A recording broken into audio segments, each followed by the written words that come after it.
Allez, on se retrouve sur une zone maritime, un peu comme la dernière fois. Aujourd'hui, on va essayer le silure, toujours pareil. On est sur la zone où il y a tous les mulets qui se regroupaient la dernière fois, mais là, pas de gros regroupement de mulets. Il y a eu des grosses pluies et pas de signe de silure apparent. Donc, on va s'essayer dans un premier temps avec des morceaux de mulets morts qu'on a trouvés.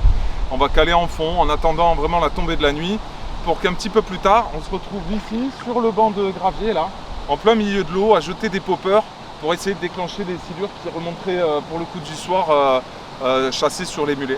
Donc moi je vais faire ça avec le popper donc Rapala, le Explode, avec un nouvel ensemble aussi que j'ai, donc c'est la Tomcat 240 que j'ai depuis un petit moment là au Kuma, mais c'est au niveau du moulinet, c'est un tout petit moulinet, c'est un 6000 qui a 15 kg de frein, c'est le Cedros, et franchement on m'en a dit beaucoup de bien, donc du coup je me le suis procuré et on va tester ça aujourd'hui.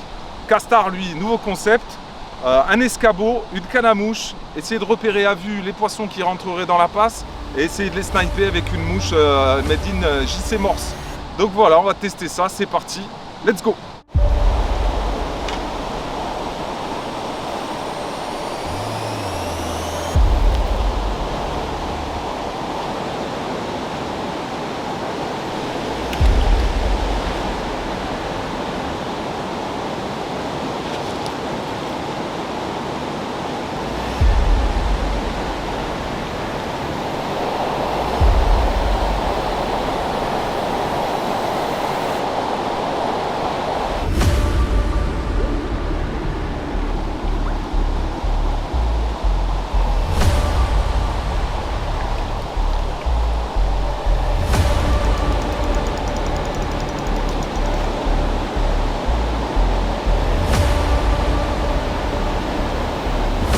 Il est en train d'engamer là.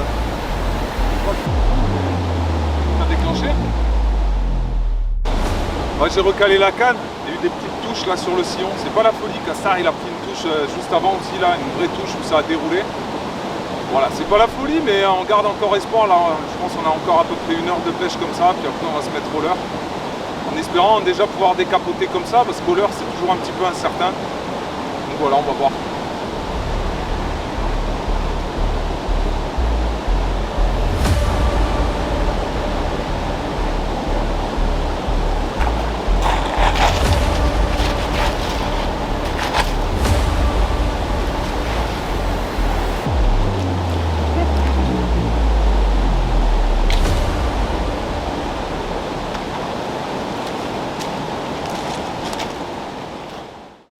Bon, à part cette touche, il n'y aura pas eu grand chose. Franchement, pas trop de poissons là sur le secteur. J'espère que pour la suite, sur la pêche au leurre et la pêche à la mouche pour Castar, ça a mieux donné là sur le coup du soir. Je vais vous emmener avec moi sur l'eau, les pieds dans l'eau, au milieu des silures, Castar sur son escabeau. Et on va essayer de sortir notre épingle du jeu, sortir un beau fiche.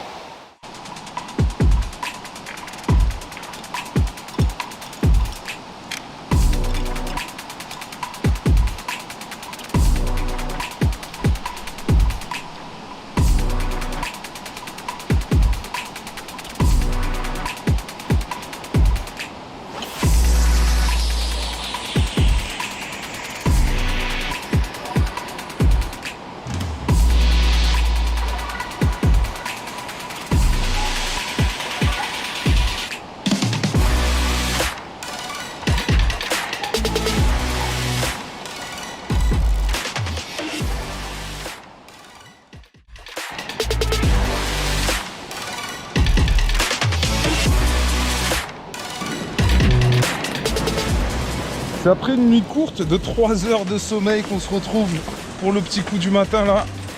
Toujours pareil, au même endroit, même technique, les mêmes lascars. Et on va essayer de pas se casser la gueule déjà. Et puis de faire du fish, ça serait pas mal aussi. Ouf, c'est chaud. Regardez-moi ce mec bizarre. Genre tu vas à la pêche, tu te lèves à l'aube et tu tombes sur ça. Un Johnny avec sa canne à mouche sur son escabeau. Tu te dis mais qu'est-ce qu'il fout là? Il fait capot. J'espère que non. Ah, nouvelle petite technique, c'est vrai que pour la pêche à vue, plus t'es haut, plus tu vois. Hein. C'est pas plus mal.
Il avait lancé là-bas.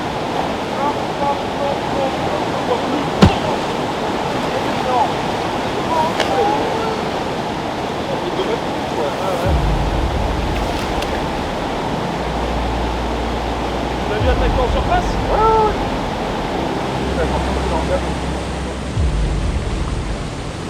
Il y a 2 mètres, pas plus, en gros. Ah ouais? Ouais. Moi je vois 2,10 quand même. Hein.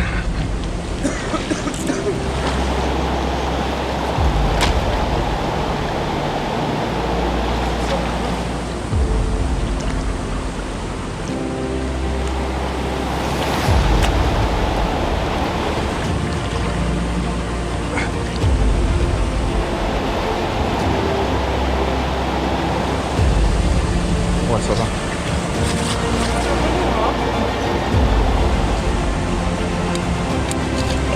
Bien joué. Ça aura valu le coup de revenir ce matin, franchement. On n'y croyait pas avec Eric. Il était sur l'escabeau, il me disait on va rien faire. C'est vrai qu'il n'y a rien. On vient de croiser un pêcheur qui a vraiment vu les premières lueurs du jour. Et il nous a dit qu'il n'avait rien vu non plus. On a un bon visuel dans l'eau, l'eau est bien claire, il n'y a pas beaucoup d'eau. Et au final, vous l'avez peut-être pas vu sur les images, mais en fait je viens sur ce petit endroit là. Je mets le premier coup de pop, je fais revenir le popper et là je vois un silure qui arrive en surface. Et il vient pile sur la trajectoire du popper, je pense que c'est aussi un coup de chance. Ça m'étonnerait qu'il avait entendu les coups de pop à cette distance-là. Au bout d'un moment, je le vois plus. Et là, bah, grosse boîte en surface. Je pensais pas qu'il était aussi joli. Je pense qu'on a 2 mètres, 2 mètres et quelques. On va pas le mesurer de toute façon. Mais on a fait un super combat, je me suis régalé. Et un régal au popper. Prévu, il explodera pas là, franchement, il envoie des petits poum, des gros clonks en gros, hein, et ça clonque en quelque sorte. C'est vraiment un popper qui envoie des bonnes vibrations pour faire monter du silure, quoi, clairement. Donc voilà, à l'arrivée, ça donne ce poisson-là. Je pense que c'est un vieux poisson, il a des pigmentations des tours. Bon, je pense que je vais pas pouvoir vous le montrer pendant 3 heures, en même temps on va pas l'emmerder. Franchement, vraiment un beau fiche.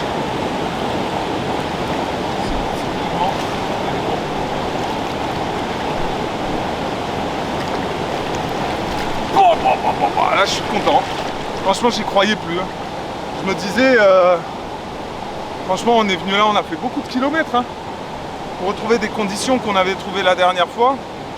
Et je me disais, putain, on est venu là pour rien, c'est dommage. Et hier soir, on a hésité. Castar, il me dit, vas-y, on rentre, on fait quoi? Ça sert à rien, ils sont pas là, quoi. Je dis, bah, vas-y, on est là, on va faire la levée du jour. Hein. Et rien que pour ça, ça valait le détour. Trop content. Pour vous parler un petit peu du popper, si j'utilise ce leurre là, c'est pas un hasard en fait. Pour moi, pour le silure, il faut un leurre qui pêche très très lentement et qui soit bruiteur. Alors quand je dis bruiteur, c'est pas forcément des billes, c'est justement qu'il déplace un maximum d'eau et si possible qu'il émette des basses fréquences en fait. Et c'est vrai que le popper, ça fait un bruit très sourd et c'est vrai que ça rappelle souvent le clonk. Et en fait, c'est des basses fréquences qui sont en général, on va dire, les sonorités qui attirent le silure et donc qui peuvent déclencher une agressivité. Donc c'est exactement ce qui se passe avec le popper. Tout à l'heure on a pu le voir en vidéo, c'est que quand je ramène, je fais un jeté, un ramener, ça peut me prendre 4 minutes pour ramener le popper, d'autant plus si je pêche vers l'aval et que je remonte le popper donc au sens inverse du courant. Du coup on peut quasiment faire du sur place. Et pour le silure qui est un poisson qui est opportuniste, qui a quand même une masse importante, donc il va dépenser énormément de calories pour aller chercher une source de nourriture quoi, hein, ou pour chasser. Du coup quelque chose qui va pêcher très lentement, pour moi c'est le leurre idéal pour pêcher le silure.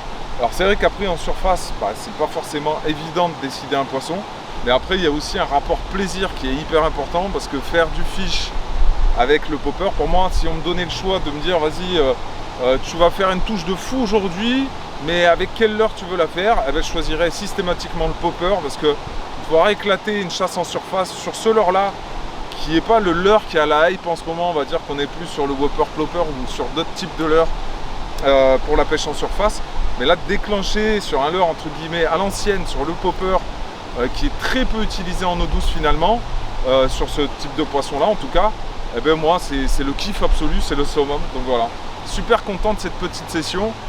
J'espère que vous l'aurez kiffé.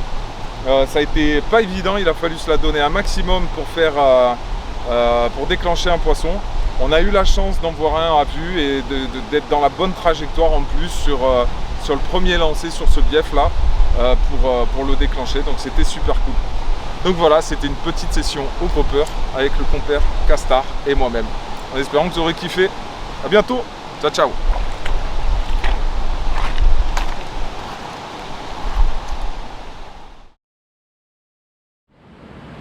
Voilà, et le petit mot pour finir, même après la conclusion. N'hésitez pas à aller voir les petites vidéos qu'on avait fait précédemment sur la pêche du silure. Ça fait quelques années maintenant, la qualité d'image est un petit peu différente. À l'époque, c'était avec les vieilles GoPro. Donc n'hésitez pas à aller voir ces petites vidéos, je vous mettrai les liens dans la description. Et aussi, j'ai créé un Discord, pour ceux qui connaissent Discord, bien sûr.